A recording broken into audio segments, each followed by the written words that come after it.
Shalom Limitless Teens. Apa kabarnya nih? Puji Tuhan kita bisa ketemu lagi walaupun via online. Bersyukur di hari ini dikasih kesempatan untuk sharing ke teman-teman semua. Nah, sebelum kita dengar sharing hari ini, yuk sama-sama kita bersatu di dalam doa. Tuhan Yesus, terima kasih Tuhan atas berkat-Mu yang begitu luar biasa Tuhan dalam kehidupan kami ya Bapak. Sehingga Tuhan hari ini kami boleh Tuhan diberikan kesempatan Tuhan untuk mendengarkan firman-Mu ya Bapak.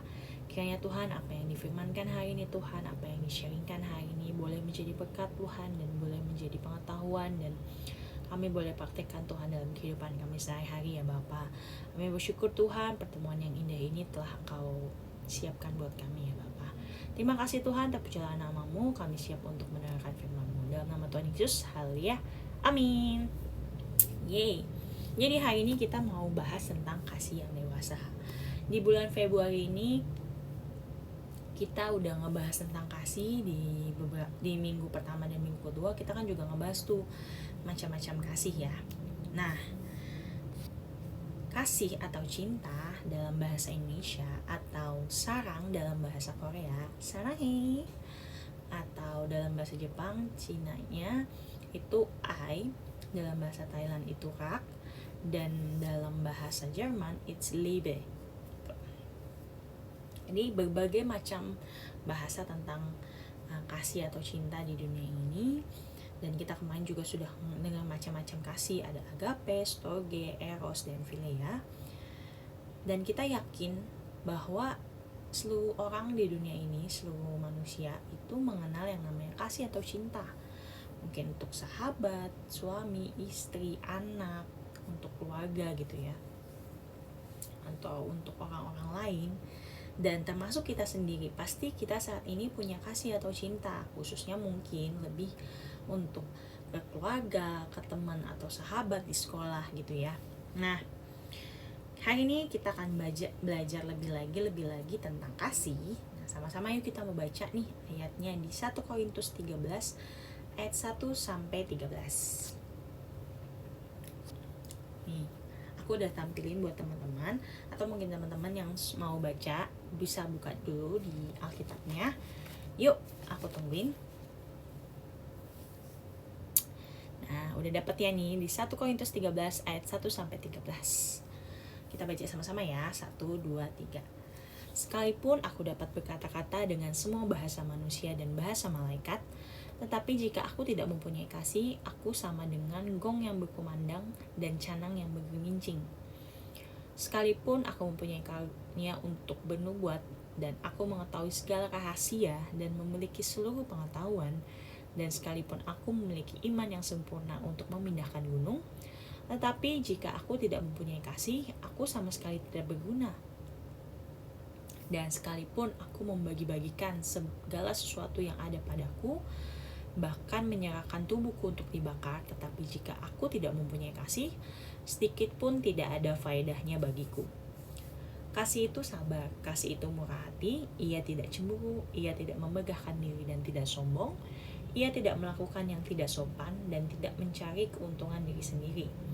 Ia tidak pemarah dan tidak menyimpan kesalahan orang lain. Ia tidak bersukacita karena ketidakadilan, tetapi ia bersukacita karena kebenaran. Ia menutupi segala sesuatu, percaya segala sesuatu, mengharapkan segala sesuatu, sabar menanggung segala sesuatu. Kasih tidak berkesudahan. Nubuat akan berakhir, bahasa roh akan berhenti, pengetahuan akan lenyap, sebab pengetahuan kita tidak lengkap dan nubuat kita tidak sempurna. Tetapi jika sempurna tiba, maka yang tidak sempurna itu akan lenyap. Ketika aku kanak-kanak, aku berkata-kata seperti kanak-kanak, aku merasa seperti kanak-kanak, aku berpikir seperti kanak-kanak. Sekarang sesudah aku menjadi dewasa, aku meninggalkan sifat kanak-kanak itu. Karena sekarang kita melihat dalam cermin suatu gambaran yang samar-samar, tetapi nanti kita akan melihat muka dengan muka. Sekarang aku hanya mengenal dengan tidak sempurna, tetapi nanti aku akan mengenal dengan sempurna, seperti aku sendiri dikenal. Demikianlah tinggal ketiga hal ini, yaitu iman, pengharapan, dan kasih. Dan yang paling besar di antaranya ialah kasih. Amin buat firman Tuhan. Nah, jadi kenapa sih kita harus punya kasih nih teman-teman? Jawabannya ada di 1 Korintus 13 ayat 1 sampai 3. Nah, aku mau kasih terjemahannya dalam NIV dalam bahasa Inggris. Teman-teman bisa baca, ini sebenarnya tadi yang kita baca, cuma ini dalam bahasa Inggrisnya atau NIV-nya. Di ayat yang pertama, If I speak in tongues of men or of angels, but do not have love, I am only a resounding gong or a slanging cymbal. Jadi, sekalipun kita bisa bahasa, tadi aku udah sebut itu ada bahasa Korea, bahasa Jepang, bahasa Thailand, mau bahasa apa lagi, bahasa Inggris, bahasa Jerman, bahasa Prancis, sekalipun bahasa malaikat, tapi kalau kita nggak punya kasih, kita tuh seperti gong yang berkumandang atau yang bergerincing gitu ya, nggak ada artinya gitu, bener-bener tong kosong nyari bunyinya lah intinya. Jadi kita harus punya kasih, teman-teman. Yang kedua nih, if I have the gift of prophecy and can fathom all mysteries and all knowledge, and if I have a faith that can move mountains but do not have love, I am nothing. Sekalipun nih kita punya banyak talenta, jago A, jago B, atau kita bisa punya segala sesuatu, kita pinter di sekolah, ranking satu sekolah gitu kan, bahkan kita punya iman yang sempurna untuk memindahkan gunung, tapi kalau kita nggak punya kasih, dikatakan I am nothing, kita nggak ada apa-apanya, teman-teman. Dan yang ketiga, if I give all I possess to the poor and give over my body to hardship that I may boast, but do not have love, I gain nothing. Jadi sekalipun kita memberikan seluruh yang kita punya kepada orang miskin, bahkan kita mengorbankan diri kita sendiri untuk orang lain, tapi kalau kita nggak punya kasih, I gain nothing, kita nggak dapat apa-apa, teman-teman. Jadi itu di 3 hal yang menjawab kenapa sih kita harus mempunyai kasih, karena kasih adalah dasarnya, teman-teman, terutama kasih daripada Tuhan. Nah, sekarang nih tadi kalau kita baca nih dengan seksama di 1 Korintus 13 tadi, tiba-tiba di ayat yang 11 ada kata-kata tentang ini. Ketika aku kanak-kanak, aku berkata seperti kanak-kanak, aku merasa seperti kanak-kanak, aku berpikir seperti kanak-kanak, aku berpikir seperti kanak-kanak. Sekarang sesudah aku menjadi dewasa, aku meninggalkan sifat kanak-kanak itu. Nah, kan lagi ngomongin kasih, kenapa tiba-tiba ada kanak-kanak dan dewasa nih? Coba kita renungkan, apa hubungan kasih dengan kata-kata ini, dengan ayat 11 ini? Ternyata kasih itu kan dimiliki oleh semua orang ya, berarti dari anak-anak sampai orang dewasa pun punya kasih. Tapi kasih ini punya 2 sifat nih, teman-teman. Ada yang kasih yang sifatnya anak-anak, ataupun kasih yang sudah dewasa gitu. Dan pengertian ini tidak ada sangkut pautnya dengan usia atau umur ya, teman-teman. Tapi kalau misalnya kita ngelihat kasih dari perspektif anak-anak itu seperti apa, dan kasih yang dewasa itu seperti apa, tentunya kasih yang dewasa adalah kasih yang diteladankan dari Tuhan Yesus. Nah, kita kebetulan lagi di transisi nih, masa transisi ya teman-teman sendiri, dari kanak-kanak, dari mungkin waktu kita masih kecil dan menuju ke dewasa nih, kita transisi nih, di tensi ini lagi masa transisi. Nah, kita mau belajar nih lebih lagi, apa sih yang dimaksud dengan kasih yang dewasa? Apa karena kalau kita udah dewasa kita otomatis punya kasih yang dewasa? Belum tentu, teman-teman. Makanya kita hari ini belajar. Ada 3 poin yang hari ini aku mau sharing. Kasih seperti apa sih kasih yang dewasa? Yang pertama, kasih yang dewasa adalah kasih yang sabar. Waktu kanak-kanak tuh, waktu kita masih kecil nih, seringkali kita mudah tidak sabar. Bentar-bentar ngambek, harus diturutin A, B, C. Atau kita kalau tentang sesuatu yang happy nih, tiba-tiba misalnya nih, bukan tiba-tiba, maksudnya kita ada kegiatan untuk mau karya wisata atau study tour ke kota lain atau ke suatu tempat di Jakarta bareng teman-teman sekolah, pasti kita biasa excited kan, dan excitednya kita itu nggak sabar. Nah itu tuh kayak anak-anak masih nggak sabar kan untuk menghadapi segala sesuatunya. Bahkan untuk sesuatu yang gak enak pun kita sering jadi gak sabar, sering ngambek, sering nangis, pengennya harus udah ada A, harus udah ada B, kasih tanya apa sih, harus diturutin keinginannya. Kita jadi orang yang gak sabar. Nah seperti itulah kasih ke anak-anak teman-teman, kasih yang belum sepenuhnya tahu tentang kesabaran. Nah saat kita punya kasih yang sudah dewasa, kita tuh diajarkan untuk sabar. Sabar dalam arti apa nih? Sabar yaitu sabar dalam menanggung segala sesuatu, seperti di 1 Korintus 13 ayat 7. Dia sabar menanggung segala sesuatu. Jadi saat kita ada masalah, saat kita dalam keadaan apapun, ya, kita menjadi orang yang lebih sabar dan menandakan bahwa kita mempunyai kasih. Karena saat kita misalnya nih contoh, mau ada niat, ada muncul mau marahin seseorang, tapi kita ingat, wah kita punya kasih nih, ya kita jadi sabar untuk menghadapi orang itu. Nggak perlu dengan kata-kata yang kasar ataupun menyakiti hati dia, tapi kita bisa sabar, kita bisa inhale, exhale, tarik nafas, terus buang nafas, baru kita ngomong dengan lebih baik ke orang itu. Jadi kita sabar nih. Nah,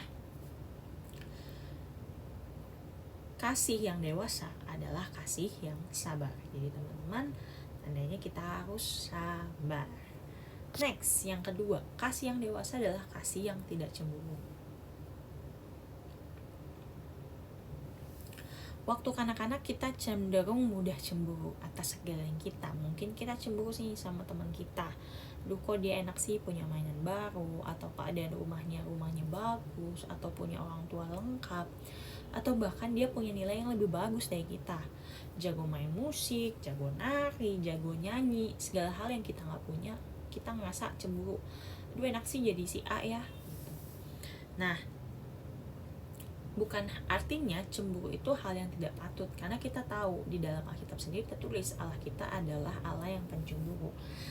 Tapi yang dimaksud mencemburu di sini adalah kita tuh jadi jangan menjadi orang yang mudah cemburu. Kasih yang dewasa mengajarkan kita untuk tidak cemburu nih. Nah, di sini ada quotes nih dari Patrick Henry. Kecemburuan adalah satu-satunya sifat buruk yang tidak memberikan kesenangan.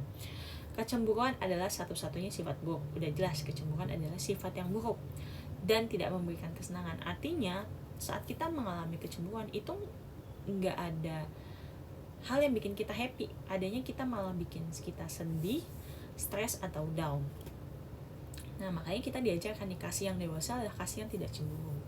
Terutama ada di ayat 6 nih. Ia tidak bersukacita karena ketidakadilan, tetapi ia bersukacita karena kebenaran. Jadi dia tahu letak di mana dia harus bahagia. Contohnya karena kalau kita ngeliat teman kita punya sesuatu yang baru, misalnya talenta baru, sudah bisa nyanyi gitu ya, kita nggak perlu cemburu, tapi kita ikut happy atas kebahagiaannya dia. Dan obat dari rasa cemburu ini adalah sebenarnya bersyukur teman-teman. Mungkin saat kita nge-scroll Instagram, TikTok, kita ngeliat wah dia enak ya, masih muda, sudah terkenal misalnya, tapi kita coba bersyukur atas apa yang kita punya. Wah bersyukur loh, ternyata walaupun aku masih muda, tapi aku bisa membanggakan orang tua aku lewat nilai aku di sekolah. Atau misalnya bersyukur untuk masih punya rumah, bersyukur punya orang tua yang lengkap, ataupun bersyukur masih punya orang-orang yang sayang, itu nenek, kakek, atau siapapun gitu ya. Obat yang paling tepat untuk rasa cemburu adalah rasa syukur kita teman-teman. Kita bersyukur atas apa yang kita miliki. Kita gak perlu cemburu sama atas apa yang orang lain miliki. Next, yang terakhir nih, poinnya adalah self-centered versus selfless. Jadi kasih yang kanak-kanak itu cenderung adalah kasih yang self-centered, berpusat sama diri sendiri. Nah, ini aku mau share nih satu pengalaman. Mungkin bukan pengalaman yang menyenangkan, it's not a nice story, tapi aku mau sharing ke teman-teman. Ini kisah nyata yang dialami oleh aku sendiri. Karena kita ngomongin tentang kasih yang kanak-kanak, jadi kita balik, aku flashback ke diri aku waktu masih kecil, sekitar kelas 2 atau kelas 3 SD. Aku biasanya kalau hari Minggu itu dulu waktu kecil ya, suka ke gereja. Nah ke gereja itu bisa dalam 1 minggu tuh bisa 2 kali, dari hari Minggu, maksudnya di hari Minggu tuh bisa 2 kali. Di yang pagi aku biasanya ke GPDI, terus sorenya biasa aku ke GBI Petamburan. Dulu belum ada GBI Sentral BTW. Nah, saat waktu aku masih kecil, biasanya kalau pagi itu ke GPDI bareng sama saudara-saudaraku yang seumuran sama aku, terus cici-cici, koko-koko. Nah, tapi kalau misalnya yang sore itu biasanya aku pergi sama mamaku, karena mamaku nggak bisa pergi ke gereja pagi-pagi, karena harus kerja. Nah, akhirnya satu kali, karena aku memang dasarnya suka malas ya orangnya, dari kecil emang suka malas, dulu suka malas ke gereja sebenarnya. Nah, satu kali biasa kan aku ikut mamaku tuh ke gereja sore. Nah, kali itu aku memutuskan udah nggak mau ke gereja sore karena capek, dan sudah ikut gereja di pagi hari. Jadi aku hari itu tidak nemenin mamaku, tapi aku pesen nih sama mamaku, "Ma, pulang dari gereja aku mau dibeliin susu Milo yang ada mainannya." Jadi saat dulu tuh susu Milo ngehits banget teman-teman, dan Milo itu suka ngasih mainan di dalam kotak susunya. Jadi dulu suatu kebanggaan lah kalau kita bisa punya itu. Nah, aku titip lah sama temanku. Nah, karena aku masih kanak-kanak, ya kasih aku sebatas self center, masih terpusat sama diri aku sendiri. Ya aku cuma pentingin mainan aku itu, penting aku punya mainan gitu kan. Nah, setelah mamaku pulang, aku lupa sih aku yang bukain pintu atau enggak ya, tapi intinya mamaku itu di depan rumah udah lemes, udah duduk, intinya sakit teman-teman. And then tapi karena aku masih kanak-anak, aku tuh nggak ngerti situasinya, dan memang tadi self center, terpusat sama diri aku sendiri. Yang aku cari pertama kali itu adalah susu Milo dengan mainan itu. Bener-bener pure aku happy karena dapet susu Milo itu. Terus aku nggak peduli gitu sebenarnya mamaku kenapa gitu ya, nggak ada yang peduli, aku nggak peduli. Tapi saudara-saudaraku dan tante omku pada bantuin mamaku, dan akhirnya mamaku dibawa ke rumah sakit. Karena aku yang masih kanak-kanak dan nggak peduli akan sekitar, aku nggak tahu kalau itu menjadi hari terakhir aku ketemu sama mamaku, karena mamaku beberapa hari kemudian meninggal dunia. Dan waktu sebenarnya sempat dirawat di rumah sakit, tapi karena aku masih kecil, di bawah umur 13 tahun, zaman dulu tuh di bawah 13 tahun gak boleh ke rumah sakit teman-teman, kecuali kalau kita sakit ya. Nah, jadi aku gak bisa ketemu sama sekali sama mamaku. Dan itulah pengalaman yang tidak menyenangkan, yang mengajarkan bahwa ternyata dulu aku waktu kecil tuh memang hanya mikirin diri aku sendiri. Yang penting aku punya dapat mainan itu, aku tetap happy. Even ternyata itu adalah kenangan yang sampai sekarang masih aku ingat, dan itu menjadi hal yang sebuah pengalaman yang cukup pahit sih, karena ternyata itu adalah hari terakhir aku ngeliat mama aku. Nah, dari sini kita bisa belajar yang tadi itu, kalau kasih yang kanak-kanak itu memang self-center, tapi beda dengan kasih yang dewasa. Kalau kasih yang dewasa itu adalah kasih yang mengajarkan kita untuk tidak mementingkan diri sendiri, alias selfless, dimana kita tidak lagi berpusat sama diri kita sendiri, tapi mulai melihat nih, peduli dengan sekitar kita, dengan orang-orang, apakah kita jadi berkat ataukah kita sudah memberikan sesuatu yang lebih untuk mereka. Nah, teladannya sendiri adalah Tuhan Yesus. Tuhan Yesus sudah menjadi teladan kita untuk kasih yang selfless. Dia mengorbankan dirinya sendiri di atas kayu salib, bukan untuk dirinya sendiri teman-teman, tapi untuk menebus dosa-dosa dan setiap kesalahan kita teman-teman. Jadi dia mati bukan karena kesalahannya sendiri, tapi karena kesalahannya kita. Mungkin kalau kita pikir Tuhan Yesus yang melakukan kesalahan dan dia mati di atas kayu salib, itu fair, itu adil ya, karena dia berbuat, dia harus menanggung. Tapi di sini malah Tuhan Yesus menggantikan kita, menanggung segala kesalahan kita. Harusnya kita yang dihukum teman-teman, harusnya kita yang mati dalam binasa, tapi malah Tuhan Yesus yang menggantikan kita. Supaya apa? Supaya kita hidup dan menjadi teladan dan menjadi serupa dengan segambar dengan Tuhan. Nah, disinilah kasih yang selfless itu kasih yang dewasa. Jadi hari ini kita belajar sama-sama teman-teman, bahwa di dalam sebuah kasih, dalam yang namanya kasih Tuhan, yang Tuhan ajarkan adalah kasih yang sudah dewasa, teman-teman. Bukan lagi kasih anak-anak yang tidak sabaran, yang suka cemburu, yang selalu berpusat sama diri sendiri. Tapi Tuhan mengajarkan bahwa kasih yang dewasa itu adalah kasih yang sabar, kasih yang tidak mudah cemburu, dan kasih yang tidak berpusat sama diri sendiri, melainkan mementingkan kepentingan orang lain. Itu aja yang hari ini aku mau sharingin. Semoga ini bisa kita praktekin ya sama-sama teman-teman, terutama nih di masa transisi teman-teman untuk menuju dewasa.